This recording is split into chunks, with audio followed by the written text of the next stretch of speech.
LaTonya, thank you so much for joining me today. It's great to be here. Well, I think it's great as well because I've been wanting to speak with you for some time, and you're doing so many great things, and you're thinking and writing, LaTonya. I'm so glad you're sharing your thoughts with us today. Thank you for joining me. Yeah, let's go. Cool. Well, hey, let's start with your story. You have such a fascinating, really exciting story, and I love that you're taking your story and building on that momentum and leading the change that you want to lead professionally, personally. Very exciting. So let's talk about you, LaTonya. Tell us a little bit about your story and why you felt called to be doing and create the work that you're a part of today. Yeah, so I have to definitely start with my Kelley MBA. So I spent about 4 years in the workplace. And at that time, there's a lot going on. I think 9/11 happened. We had a couple other catastrophes. And so I knew that I wanted to do something where I was impacting organizations more on a strategic level. And I knew that early in my career. I've always loved strategy and have been fascinated with that. I always loved a business, even though I knew I wanted to use business for good. And so I would say I applied for my Kelley MBA. I took a lot of entrepreneurship classes. I took a lot of consulting courses. And then I had kind of a traditional MBA type career. I mean, I started in a leadership program. I did some consulting work as well. And then I started climbing that corporate ladder. And this was within talent and leadership development roles. But Tim, it was, I had a really good career. I felt like I still wasn't making the change that was needed in the workplace. There are always these diversity programs. And I actually worked with those folks in an adjacent way as in partnerships, but those programs never helped people like me or people that needed it the most. And I kept seeing that. I kept seeing it over and over again. And so I think when I transitioned into working in a business school, business education, that's when I really started getting a lot of ideas from other folks. That was a big risk, but I was ready for it because I knew that this was going to kind of be my bridge to kind of explore, really doing this on a deeper level and improving organizations on a deeper level. And so, I ended up, long story short, I started with getting my coach certification. I had a mentor, longtime mentor that always said I should be a coach. I was like, I'm already a coach, but then I realized I wasn't. And then I figured I was going to do with that. And then I think in the pandemic, after my grandma passed away, she was 93. We were very blessed. I was always really inspired by her and the way that she connected with the world and was a light in the world and connected with people who are different from her. And so that's when Leading Below the Surface really became a viable idea. And I started writing in early 2020. And then we ramped up Change Coaches, and the Change Coaches work actually is based on a lot of what we talk about and Leading Below the Surface. And so here I am. Well, thank you, LaTonya, for walking us through your story and what you're doing. So as far as your book goes, you're a best-selling author. That's fantastic. So Leading Below the Surface, help us better understand what that is and what is the type of change that you hope to see here during your professional career. Yeah, so there's basically 4 big concepts in Leading Below the Surface. So I start the book off by talking about something that I call the dominant leadership standard. And what that means is like a lot of the world, especially in the West, in the Western part of the world, values, especially for leadership, they equate competition over a collaboration, or value competition over collaboration. There's still a lot of talk about meritocracies. There's still a lot of organizations that value, and those don't work. They just don't. And I have a lot of, and if you want to argue with me, I know people that do. No, so ma'am. Check my book out. I have a lot of research on this. And I actually did a course for a very large leadership development firm. And they've gotten a lot of comments about it, and I supply the research. And so it's interesting because we've just all been bred that way, where we think oh, whoever works hardest moves up. No, that doesn't work. It doesn't. So that's how I started off. And I know we're going to talk about leadership of the future.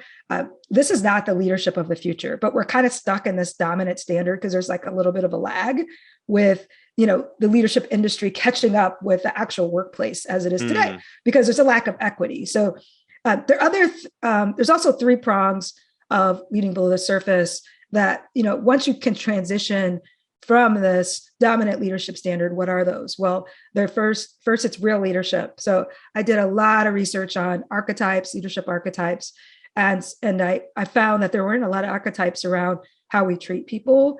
And so I did a ton of research on what would that actually look like, and how would that actually have diversity, equity, inclusion embedded in the leadership. It's part of leadership. It's not a side dish. And that's absolutely another thing that hasn't worked. And so real leadership is an acronym: relatable, equitable, aware, and loyal. So the second prong is empathy. And so with empathy, you are accessing what I call accessing empathy. I think everybody could access empathy. I don't think we do it as consistently as we need to, but we could access that through listening, either person to person listening, like we're doing, like listening without distractions, playing back what you hear, listening to body language, or person to belonging listening. And that's basically listening through observing an environment that someone's in. So you could observe whether they fit in or not, whether they need something more of something.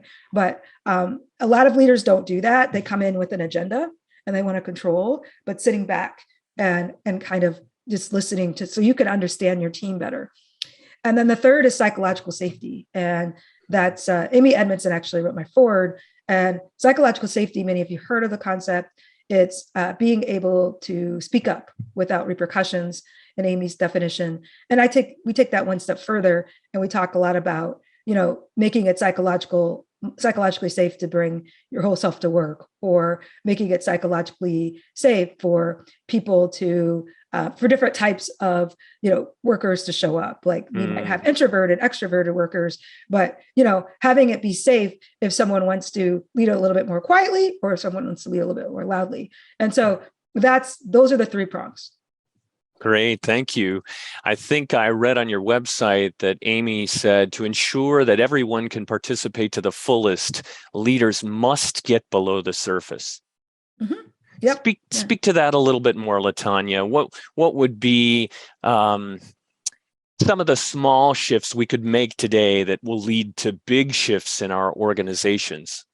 Yeah, it's really, I'm so glad you brought that up, is because, again, I think there's been a surge in what we call diversity, equity, inclusion. And a lot of times that work leaves out the cultural piece, right? And it's great to have diversity, but you really have to have that belonging first. I mean, we talk a lot about belonging, but what are some steps that you could take?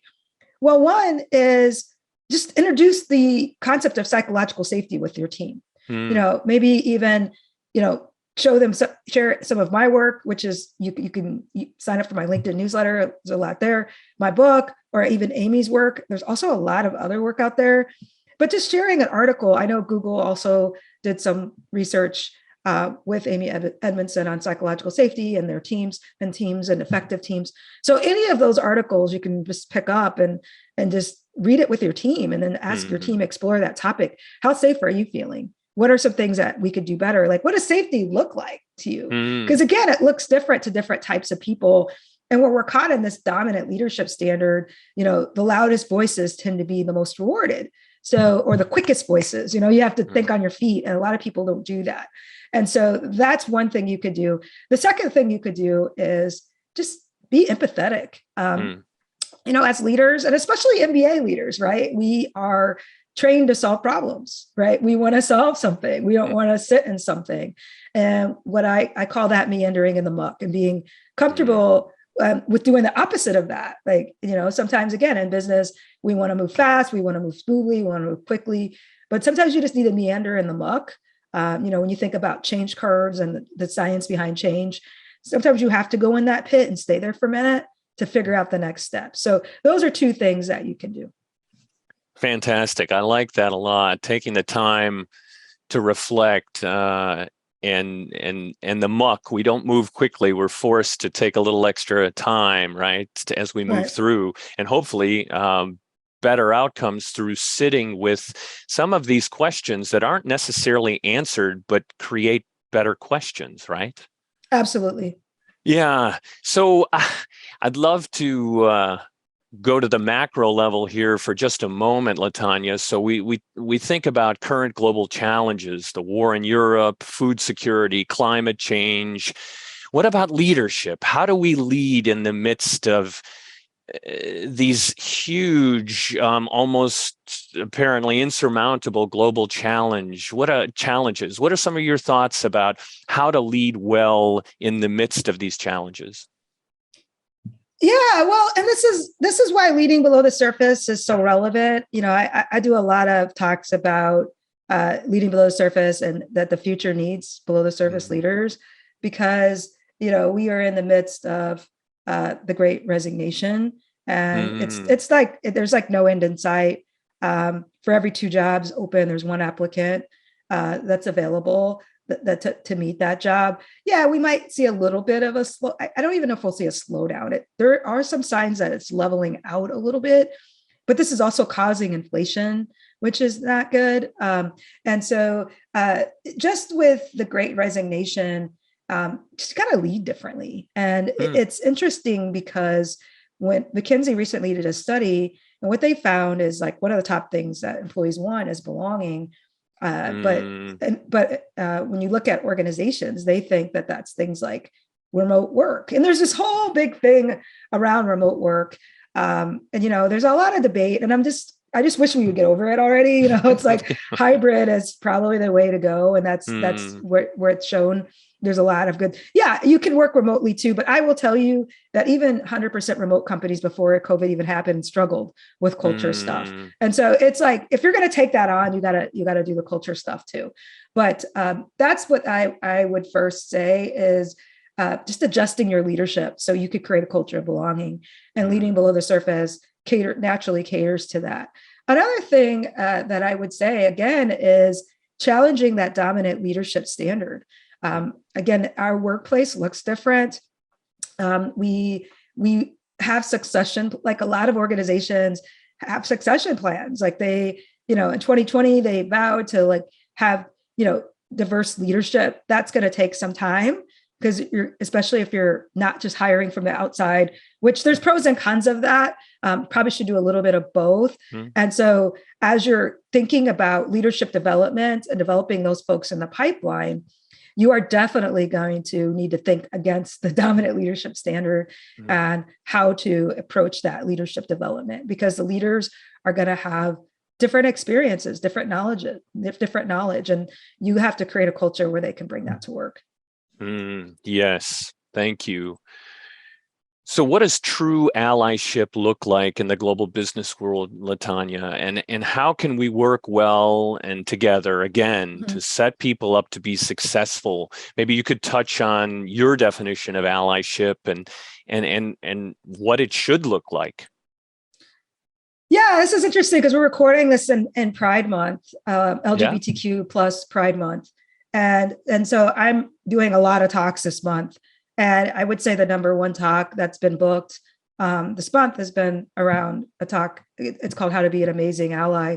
And, it's one of those things. I'm actually writing an article about this, and I talk about the different phases of, Pride programming and culture and what that looks like in organizations. But the reason why I'm sharing this is because, the second level is like the intermediate level. And that's where everyone is doing allyship. That's where allyship training fits in. And what's interesting about allyship training is it really never gets old in organizations. Like there's always more that you can do. There's always more people that you can bring in. Yeah, I mean, should you want to move forward to, create a full culture of belonging? Yes, but I think employees could continuously find this useful. So what does allyship look like? Well, I talk about a model called acknowledging, validating, and advocating. So there's a lot of other things that come before that. But since we're doing just a quick interview, acknowledging the person, what challenges they might be going through, acknowledging how someone's feeling about the world. Even like with Allyship and Pride Month, there's been a lot of gun violence in the US. So some of you I know are not listening from the US, but just being an ally to folks that are going through trauma because of gun violence. I mean, even though the Pulse nightclub shooting, for example, was many years ago, there's a lot that still comes up around that. So acknowledging where people are today, that, anytime there's a hate crime committed, people in that group could get a little bit more traumatized. So that's the first thing. Validating people's feelings. And we don't have enough of that in organizations. Again, we're trying to fix it. Like we hear it and we want to fix it, but just validating, oh my gosh, yeah, Tim, I see why you would feel that way. And yeah, you have a right to feel that way. And, you could feel that. Don't feel like you have to hide that at work, but just validating someone and saying, that's okay. Again, the world's always been like, well, at least you have a job, get over it. That's not a validation. That's like the opposite of validation. Or at least we have this. That's not validation. But validating that someone's in their feelings. And then the third one is advocating.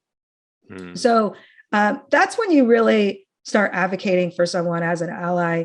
And, I have 3 different levels of allies. I have, what I call associates, and then friends, and then advocates. And so the advocates are the people that speak up for others when they're not in the room. They don't necessarily just do it on their own and just wing it. They know exactly what the person might need and what that group might need, that underrepresented group, because they've actually interacted with them, right? They're not just doing this in a vacuum. I would also say a good thing that advocates do is they're really good at speaking up for people in a meeting in a way that asks like a powerful question. So for example, if a woman gets cut off in a meeting, one thing that a good advocate can do is stop the meeting and say, hey, did everyone just see what happened? Did you see what happened? Like that was, for me, that was a little awkward. And I could see that the room got a little quiet. So maybe we should explore that. But that's what advocates do. They take that step further. They're not just reading books and learning, they're actually taking action. That's great. And thanks for that example, because in that moment, right, there is a great opportunity to validate true advocacy. And in my experience, LaTonya, there have been times where, inaction is a choice, right? Let's call it what it is. And so in those moments, that's when the rest of us can be inspired to be better advocates and take the time and step up and demonstrate through our own choices that you are important and you are important and everyone in this room is important. And, I have heard from so many organizations that a more diverse workplace provides better ideas, better solutions, but I'm with you. I want to see action put against those words. And I appreciate so much what I've read from your book and what you're sharing to advocate for change and laying it out there very systematically, how one can lead beneath the surface. Because surface level marketing and surface level anything is going to come up short. It's going to end quickly. It seems like a transactional sort of a experience. But if we move to really authentic advocacy, authentic allyship, hey, who knows what we could accomplish, right? Right. Absolutely. Yeah. And I just want to say one thing about that stat. Well, it is a true stat. The diversity stat makes us more productive stat. But a lot of those companies that are studied they're also inclusive. So you can't have the diversity and not have the inclusion or the belonging and expect to get better results out of that. Yeah, great point. Well, LaTonya, it looks like our time is up. I want to thank you so much for your thoughts shared today. What a treat it was for me, for us to reconnect. And you are knocking it out of the park. So congratulations. Thank you. It's good to see you again. It's good seeing you, and have a great day. And thanks so much for your time. You're welcome. Bye-bye.